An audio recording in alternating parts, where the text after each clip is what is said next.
So good morning. Let us discuss today's newspaper, that is the 1st January 2016.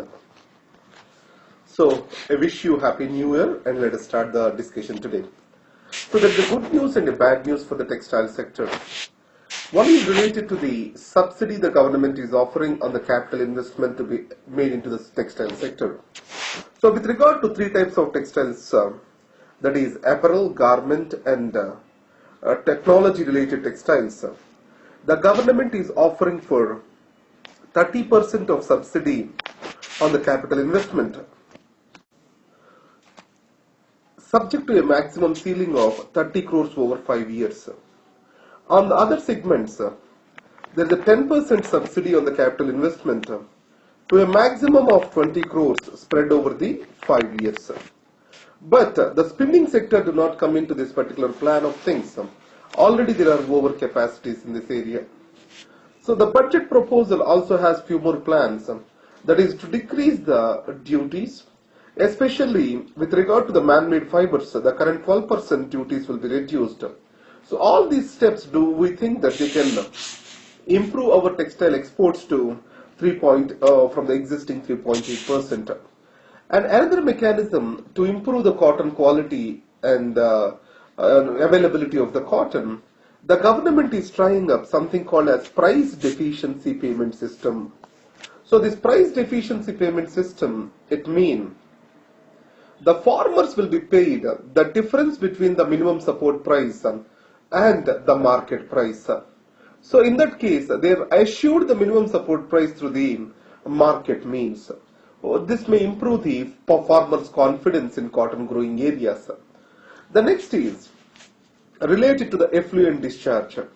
The Ministry of Environment, it has brought in zero liquid discharge rules for the textile units that discharge more than 25,000 of liters into the water bodies.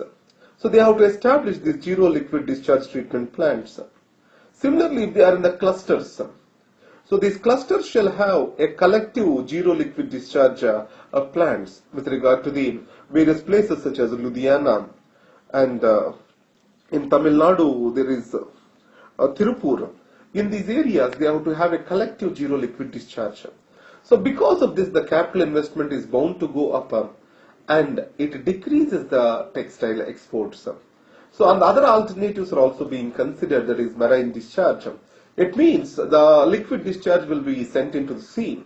So already as seawater is a salt water, it does not make a much difference. But however, laying access to the sea for the inland units is a very costly affair. So promoting the textile exports and at the same time protecting the people against the pollution, how it has to be handled, let us see. And now labor's law lost. So what is this article is about? Today, there is a fight between capital and labor. It is getting intensified. So, in this fight, the capital is clearly seems to be victorious. So, in this context, the labor reforms initiated in India, they are going to strengthen the arms of the capital further by increasing the contractual labor and also by providing for a liberal hire and fire mechanism. So, repeatedly it has been said that the labor laws in India are too stringent for attracting the investments. The government has to relax these labor laws. So already after the liberalization phase in India, due to a series of steps, the bargaining power of the labor class has clearly come down. So though the Contract Labor Regulation and Abolition Act clearly says that the contract labor shall not be employed in core business area or core factory area, it is still done unchecked. And the weak enforcement and government's lack of interest to enforce such a provisions is the major reason for this. So in this context, permanent employees, temporary employees, they tried to came under a common demand during the Manesar agitation in Maruti plant in 2012. So the capital's new tactic is to break down this particular union of temporary employees with the permanent employees. So now, these temporary employees are made the victims of the exploitation for the needs of the capital. So the government and it has to revisit all these labor laws and the bargaining power of the labor has to be given back them, because the welfare of the people is the ultimate aim of the development. The Thomas Piketty Capital, so which is a famous book of this century, it clearly says that our model of the development is moving away from the welfareism, and in the laborers or else in the working class it is proven right, and it is really going worse. And coming to the business people involving with the diplomacy, Sanjay Baru. Actually, I have started my new year with a Sanjay Baru's book. Already I have read that for my public administration classes. I have started looking into certain points in the Prime Minister's office. So I started, somehow I started yesterday night reading that book. And then I got the articles today in the morning. And so let us see what are the important points of the article. Now, Indian business interests, promoting them by our political leaders to gain the growth of our economy is very much in the national interest. So, but however, there is a kind of rigidity in our bureaucratic thinking. Moving any close to the business or appearing as promoting the interests of the business may brand them as promoting the crony capitalism and corruption. So that's why a conscious distance is maintained between the administrative and political class. Unlike this in the West, the politics, they maintain a very clear understanding with the business and they promote the business and employment actively. If you can see, when President Obama has visited, the General Electric CEO has visited along with him, and he was along with the delegation when Prime Minister Modi and Obama are giving a joint declaration. So this shows what the importance is given to the business and how the business is seen as integral to the national interest. So in this context, India's conservative mindset has to change. The business leaders, they are more global. They have got the wider access to the capitals because they make the capital move across the countries. So in this context, to engage from backdoor channels between the countries and also to provide for some concessions or to make the investments to flow into the country, these people play a very important role. So as of now, their strength is further increasing and their opinion on the national and international issues, they are given a strong voice with regard to the platforms such as the World Economic Forum. So added to that, the international or multinational companies, they themselves are assessing the risk involved due to the strategic issues. So global risk assessment itself is growing as a separate field of discipline to advise the business leaders. So in this context, the government can actively promote the business without being seen as promoters of the corruption, etc. So in this context, the Anil Ambani group, it was allowed to manufacture the defense equipment, especially these Kamov helicopters from Russia. But however, Russia has preferred the Hindustan Aeronautics Limited. That is another issue. So this private people interaction in the government deals, that is very a welcomeable sign, especially in the market-led economy. Next is, with regard to the disaster management, our excessive dependency on the army. So if you carefully observe, there is the National Disaster Management Act 2005. It clearly states that there has to be a separate disaster management establishment. Army's role is supportive, but army has to come last and go first. But other way around, the army comes the first and goes last. To that extent, the disaster became the responsibility of the armed forces. So in this context, what are the major challenges that are plaguing our disaster management system? So one thing is that National Disaster Rescue Force, though it was created, a relief force, though it was created, the manpower or the total strength is very minimal. And they face a huge bureaucratic challenges.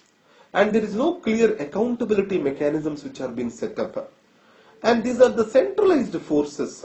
And the states are also supposed to develop supportive forces or responsive teams to them.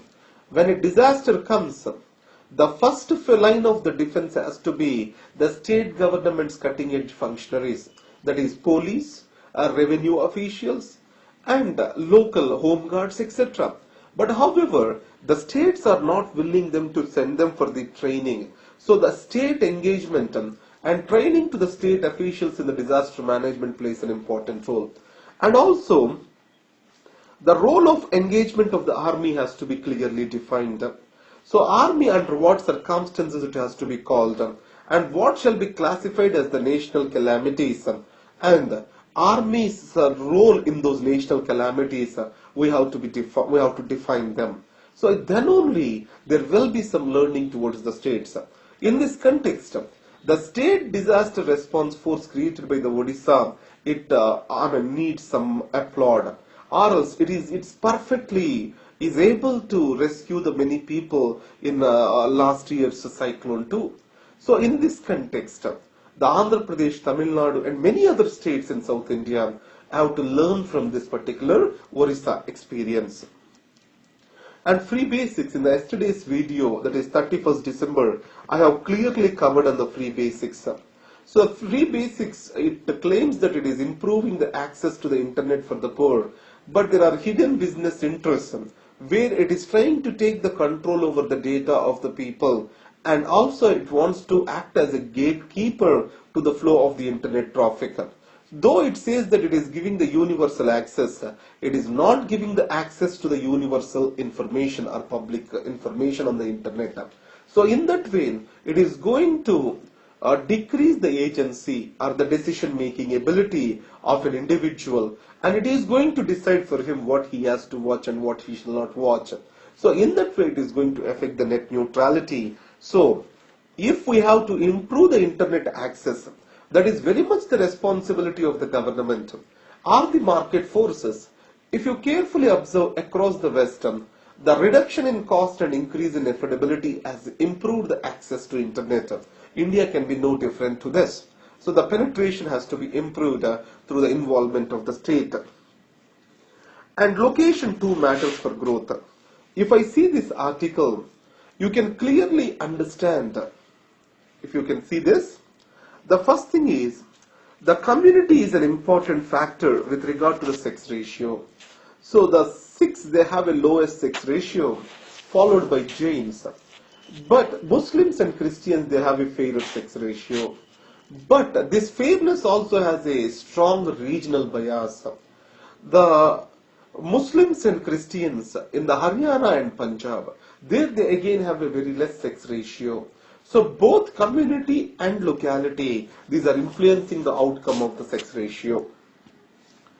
Coming to the Beijing's race for the Eurasian heartland, you know here, the Beijing and Russia's coordination has increased recently. We can see this as a effort towards creating a new multipolar world. You know, Obama has brought in this Asia pivot, where he is concentrating his forces in the Western Pacific. And simultaneously, the China is also able to build in its own deterrent or classic deterrent capability. And the growing defense cooperation and energy cooperation and economic cooperation between Russia and China is a significance to this. Now, $400 billion energy exchange agreement was made between Russia and China. It is going to assure China of a 30-year plus clean energy. And the S-400 air defense systems and Sukhoi 35 super fighters. So these are going to provide a huge fighting power to China and also surveillance capacities in the South China Sea and Indian Ocean. On the other side, the engagement is on economic front. China and Russia are determined to decrease the legacy of the US dollar, hegemony of the US dollar in the international relations. So they have already started dealing with their own native currencies. So in this context, recently when Europe has imposed the restrictions on Russia on the Ukraine issue, so this local currency trade has really helped the Russia. So along with that, the institutionally World Bank and IMF determined the Western supremacy with regard to the capital. So to counter this, the China and basic countries, the BASIC's new development bank, China's led Asian Infrastructure Investment Bank, these are going to take forward this legacy. It means that trade in local currencies, which can be mediated by these institutional mechanisms, is further bound to increase. And finally, previously, China is the major investor in the US bonds.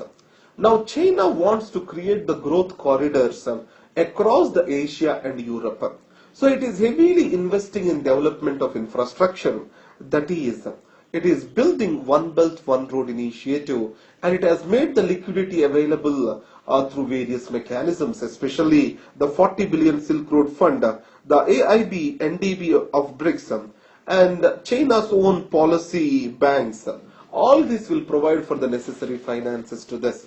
In this way, we can see a fight, or else I will say, a new world towards a multipolarism can be created. But however, how the United States is reacting to it, if you're saying, on the other hand, Japan and United States, they are coming very close.